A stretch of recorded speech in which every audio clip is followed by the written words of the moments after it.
لله الذي تفرد بالدوام والبقاء وكتب على أهل هذه الدنيا الفناء وجعلها دار امتحان وابتلاء وجعل القبور بعدها لأهل الإيمان خير فناء أحمده سبحانه وهو أهل الحمد والثناء وأشكره في السراء والضراء والشدة الرخاء أشهد أن لا إله إلا الله وحده لا شريك له ذو العظمة والجلال والكبرياء المنزه عن الأنداد والشركاء وأشهد أن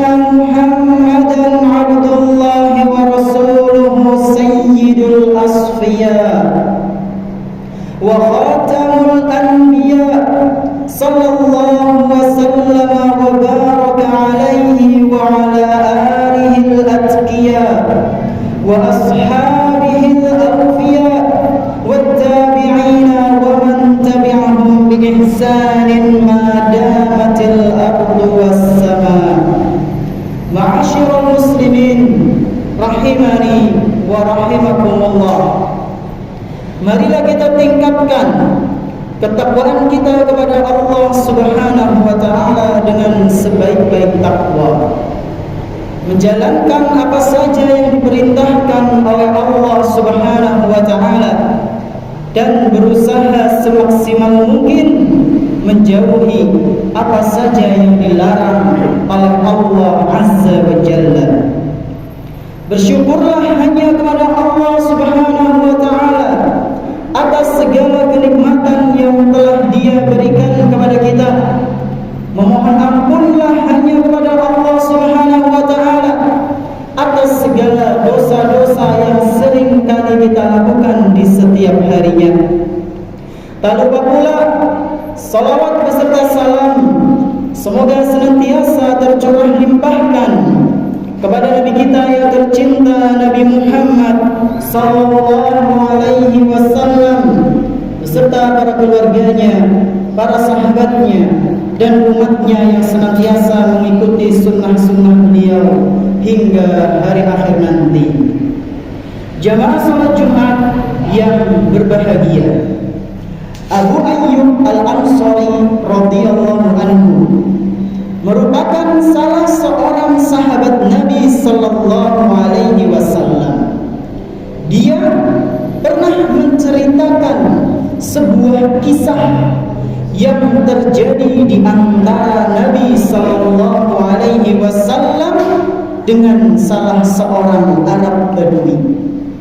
Suatu hari ketika Nabi sallallahu alaihi wasallam sedang dalam sebuah perjalanan, tiba-tiba datang salah seorang Arab Badui mencegah Nabi sallallahu alaihi wasallam di tengah perjalanan seraya berkata, "Ya Muhammad, wahai Muhammad, akhbirni bima yuqarribuni minal jannah wa ma yubaiduni minan nar."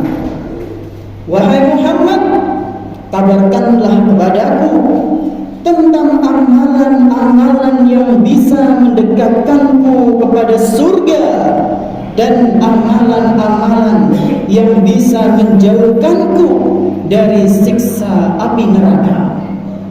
Fakaffan Nabi sallallahu alaihi wasallam thumma nadhara fi ashabihi.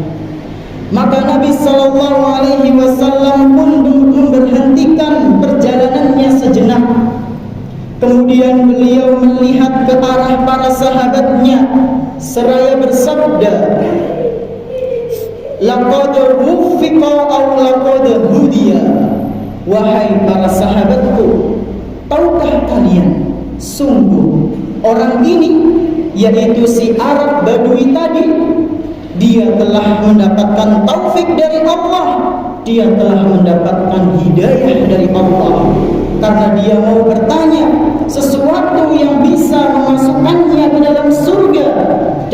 bisa menyelamatkannya dari siksa api neraka. Kemudian Nabi sallallahu alaihi wasallam bertanya kepada si Badui tadi, "Kaifa qulta?" Apa yang tadi kamu tanyakan wahai Arab Badui? Lantas Arab Badui itu pun mengulang pertanyaannya, "Wahai Nabi, amalan apa yang bisa memasukkanku ke dalam surga dan melindungiku dari siksa api neraka?" Maka Nabi sallallahu alaihi wasallam pun menjawab dengan sangat santun.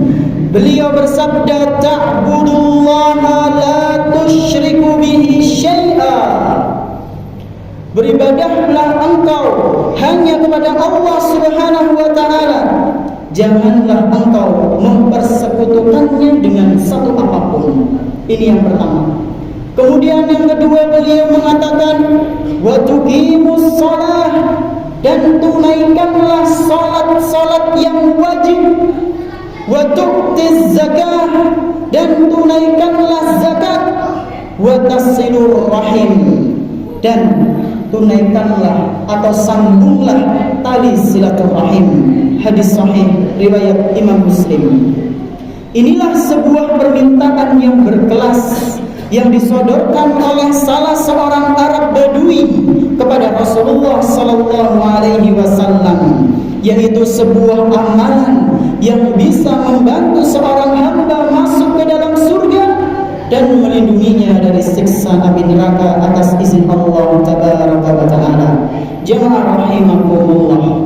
Amalan yang pertama tadi yang disebutkan dalam hadis di atas, yaitu mentauhidkan Allah Subhanahu wa taala, sudah menjadi hal yang ma'ruf bahwa orang yang beribadah hanya kepada Allah dan tidak mempersekutukannya dengan satu apapun, dia pasti masuk ke dalam surga. Allah Subhanahu wa taala berfirman, "Alladzina amanu wa lam yalbisu imanahum bidzulmin ulaika lahumul amnu wa hum muhtadun." Orang-orang yang beriman kepada Allah dan mereka tidak mencampur adukkan keimanan mereka dengan kesyirikan, niscaya mereka akan mendapatkan keamanan di akhirat, yaitu berupa surga serta keamanan di dunia. Dan mereka inilah orang-orang yang mendapatkan petunjuk. Al-Quran Surat Al-An'am ayat 82. Amalan yang kedua yang disebutkan dalam hadis tadi, yaitu mendirikan salat. Salat adalah tiangnya agama Islam. Apabila salatnya baik, niscaya amalan yang lain akan ikut baik. Namun jika salatnya rusak, niscaya amalan-amalan yang lain juga akan ikut rusak.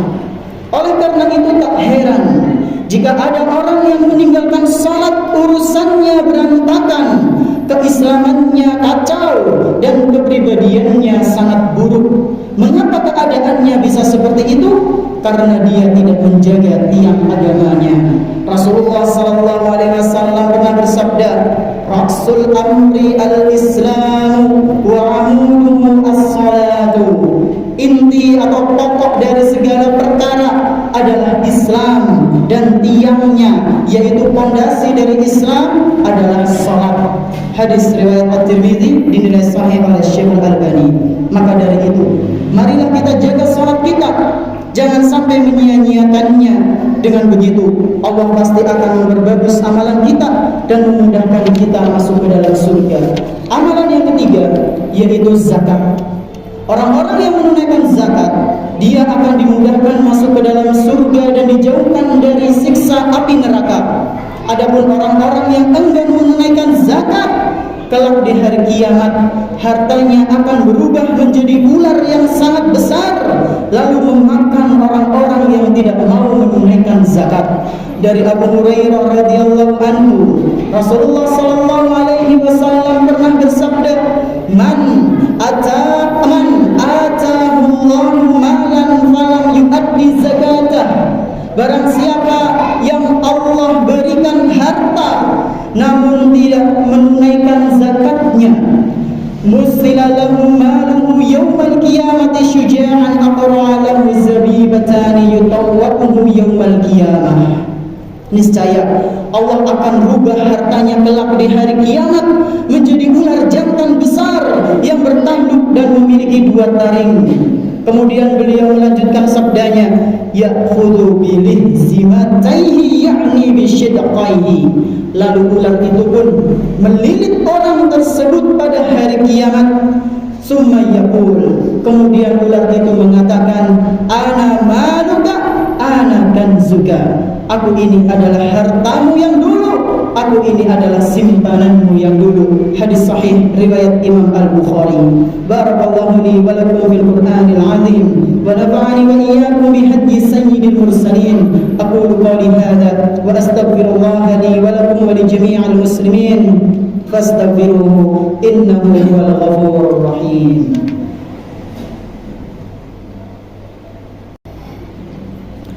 Alhamdulillah, wassalatu wassalamu ala rasulillah wa ala alihi wa ashabihi wa man tabi'ahum bi ihsanin ila yaumil qiyamah. Asyhadu an la ilaha illallah wahdahu la syarika lah wa asyhadu anna Muhammadan abduhu wa rasuluhu la nabiyya ba'dah. Jamaah salat Jumat rahimani wa rahimakumullah. Amalan yang keempat yang disebutkan dalam hadis di atas tadi, yaitu amalan yang bisa memasukkan seorang hamba ke surga dan menjauhkan hamba dari siksa api neraka adalah diantaranya menyambung tali silaturahim.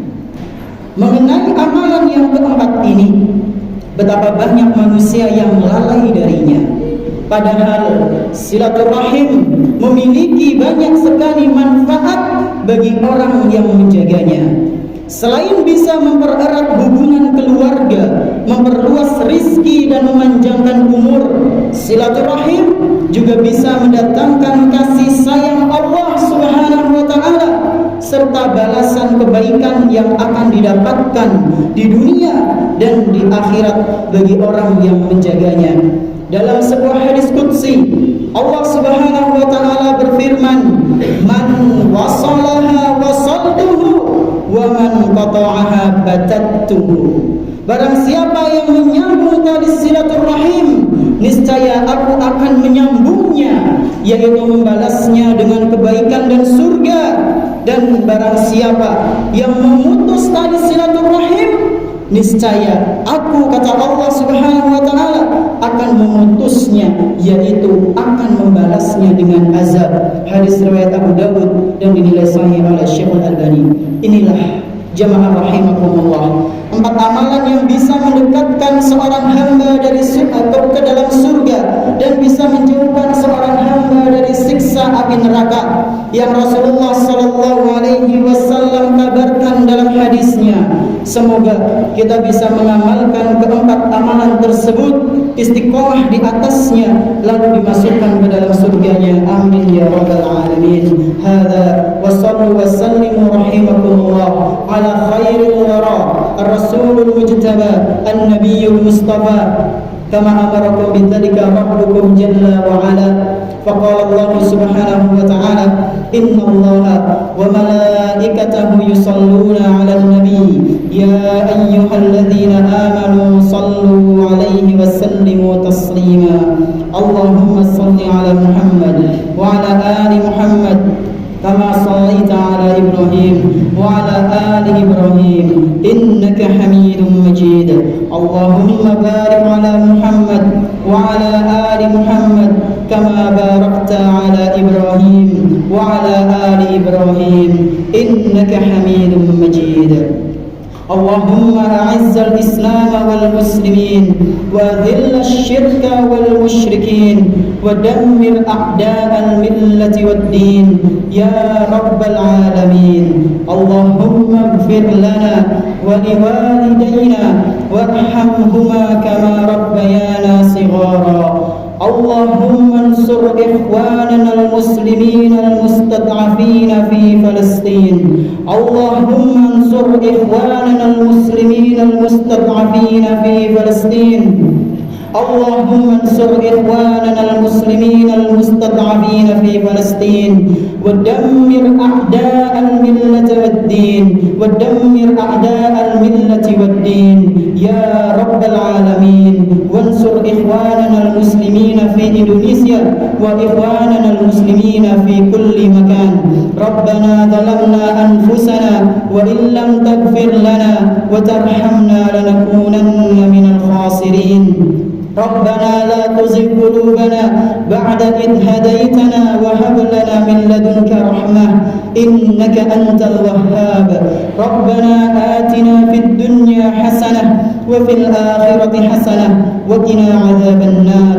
ربنا تقبل منا إنك أنت السميع العليم وتب علينا إنك أنت التواب الرحيم. وصلى الله على نبينا محمد وعلى آله وأصحابه ومن تبعهم بإحسان إلى يوم الدين. وآخر دعوانا الحمد لله رب العالمين. قم الصلاة.